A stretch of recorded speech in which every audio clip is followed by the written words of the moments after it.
Mapagpalang araw pong muli mga minamahal. Kumusta na po kayo? Muli po magkaroon tayo ng simpleng devotion for today. Pero bago po tayo manalangin, basahin muna po natin ang sinasabi ng Bible sa Book of John chapter 15. Mula po sa verse 12 hanggang 15. This is my commandment, that ye love one another as I have loved you. Greater love hath no man than this, than a man laid down his life for his friends. Ye are my friends, if you do whatsoever I command you. Henceforth I call you not servants, for the servant knoweth not that what is the Lord doeth. But I have called you friends, for all things have I have. Salamat po sa salita Diyos, tayo manalangin. Ama naming Diyos, dakila't makapangyarihan sa lahat, marami pong salamat sa pag-ibig mo sa amin. Yaman kami, Panginoon, inari mong ganap sa pamagitan ng iyong biyaya. Tunay nga po, Panginoon, wala po kaming sukat na maibalik po sa iyo. Di po kami karapat-dapat, O God, sa mga pagpapalang patuloy mong pinagkakalob sa amin, sa iyong pagmamahal at pag-ibig sa bawat sa amin sa kabila ng mga pagkukulang namin sa buhay. Patawad po sa aming mga kasalanan, sa aming mga sablay sa bawat araw. Patawarin mo kami, Panginoon, maging sa bawat salita na hindi po karapat-dapat na lumbas sa aming bibig, maging sa haka ng puso na hindi tama sa iyo. Dalangin po namin, O God, na siya sa atin mga po ang bawat puso, maging ang simpleng devotion ito'y maging blessing po sa bawat sa nakikinig. Sa iyo lamang po ang papurit pa salamat. In Jesus' name we pray. Amen. Alam niyo po mga minamahal, napakaganda po ng sinasabi ng banal na kasulatan. Dito nga po sa John chapter 15 na kung saan sinasabi ng Panginoon, ano po bang pag-ibig ang masihigit pa, kundi ialay ng isang kaibigan ng kanyang buhay para sa kaibigan niya. Alam niyo po, napakasarap makatagpo ng ganitong kaibigan, hindi ho ba? Kaya nga sabi ng Panginoon, ganito yung nararapat Sinabi niya sa kanyang pangaral doon sa Mount of Olives, sa Olivet Discourse mga minamahal, makikita ho natin dito na andun, mahalin mo nga ang iyong kaaway Pero greater, mas higit, ang pag-ibig na may padarama natin kung ang ating buhay ay may alin natin sa ating kaibigan. Naalala ko tuloy yung pagkakaibigan ni ni Jonathan po, at saka nito si David sa Book of Samuel, 1 Samuel chapter 18. Makikita ho natin dito kung paano yung kanilang pagkakaibigan. Ang sabi nga po ay inaring sariling kaluluwa ni Jonathan itong si David. At doon na nga po tumira kasama ni Jonathan sa kaharian ni Haring Saul.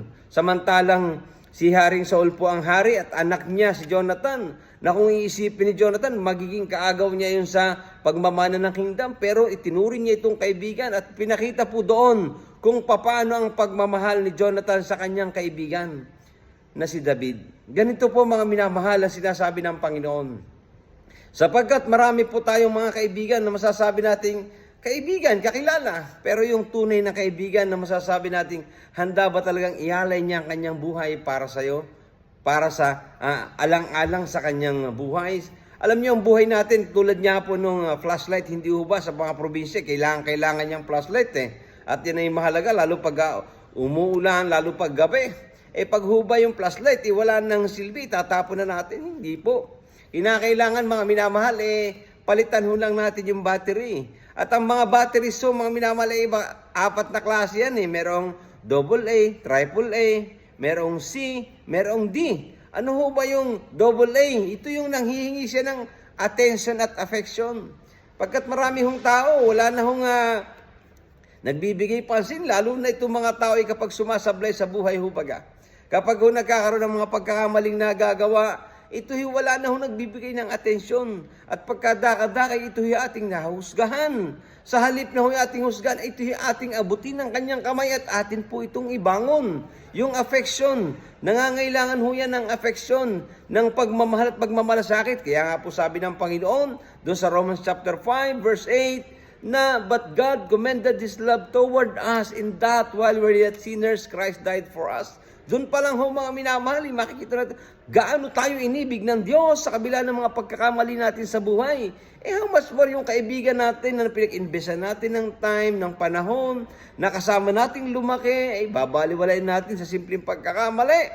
Kailangan ho nilang attention at affection ho natin. At kung hindi umubre ang AA, yung AAA ang ating gamitin. Yung attention, affection, at saka acceptance. Yan ho mga minamahal, iba kailangan niyang muling matanggap, ipadamaho natin na hindi siya outcast. Kanya nga mga minamahal, sabi po doon sa book of Luke mga minamahal, chapter 15, makikita natin dito na God leave yung isa. Hinanap niya, iniwan niya yung 99 para hanapin ang isang nawawala. Sapagkat mahalaga sa Diyos ang isang nawawala. Kaya ho ito yung ating iparamdam sa atin hong kaibigan. At kung hindi kinaya ng AAA, ng attention, affection at acceptance, subukan natin yung letter C, yung ating compassion, yung ating pagmamalasakit, yung ating pagtsatsaga na malasakit sa kanyang buhay. Ito'y ating ipadama. Sapagkat ito yung kinakailangan upang siya muling manumbalik at muling makabangon sa kanyang buhay, sa kanyang pagkakadapa. At maaaring kung hindi kaya yung C, yung D, yung direksyon. Baka ito'y kailangan lamang na muling mai-direct ang kanyang buhay sapagkat nobody's exempted. Kaya nga sinasabi ng book of Galatians chapter 6 na if someone caught in a fault, you are spiritual. Restore them.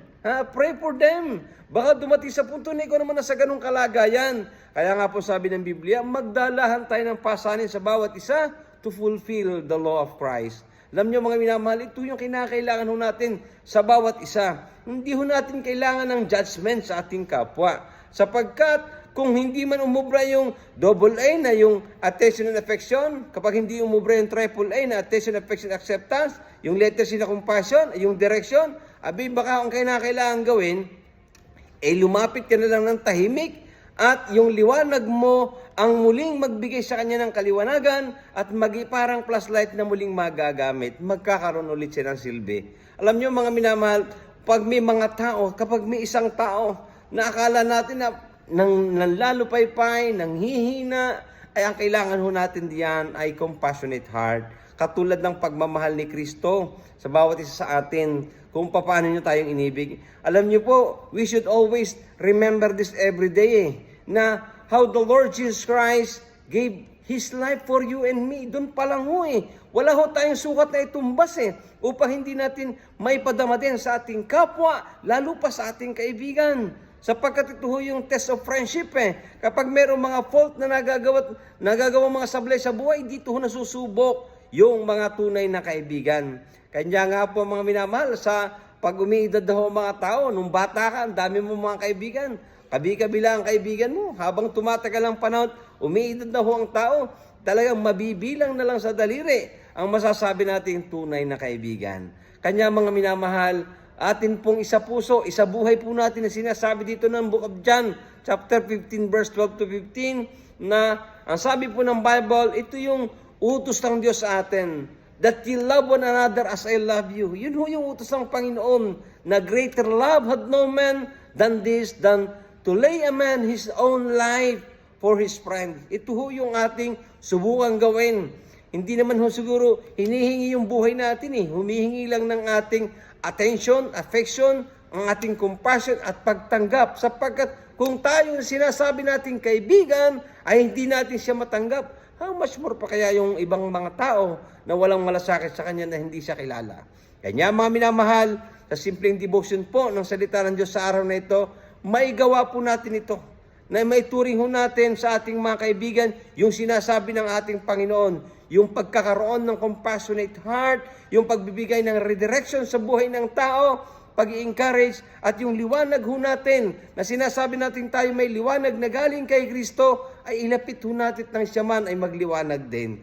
Kanya mga minamahal, sa simpleng paalala ng salita ng Diyos sa araw na ito, nawa po yung pagmamahal natin, pag-ibig sa ating kapwa, higit sa lahat sa ating kaibigan, ay atin pong maipadama.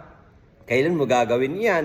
Pag wala ng panahon, pagkakataon, kapag naaalala mo lang siya saan, sa mga pictures na makikita mo, na hindi mo na magawa sa natural na buhay, ito na po yung tamang panahon at pagkakataon. Sapagkat ang moment po mga minamahal, minsan, hindi na po natin may babalik pa. Naway pinagpala po tayo ng salita ng Diyos. Sa araw na ito, tayo po'y manalangin.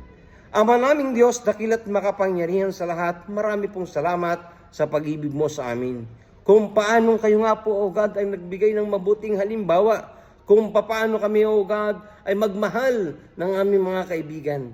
Salamat po sa pagkakaroon namin ng mga kaibigan na handang ialay ang kanilang buhay, ang kanilang reputasyon upang kami po ay makatayo't makabangon sa bawat isang nagkakamali.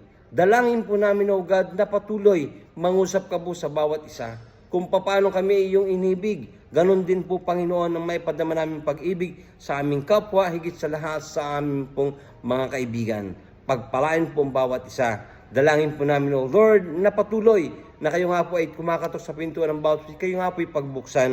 At dalangin po namin lahat ng ito, pinalapit namin, in Jesus name we pray. Amen. Muli po, mapagpalang araw sa bawat isa, and God bless us all. Thank you po.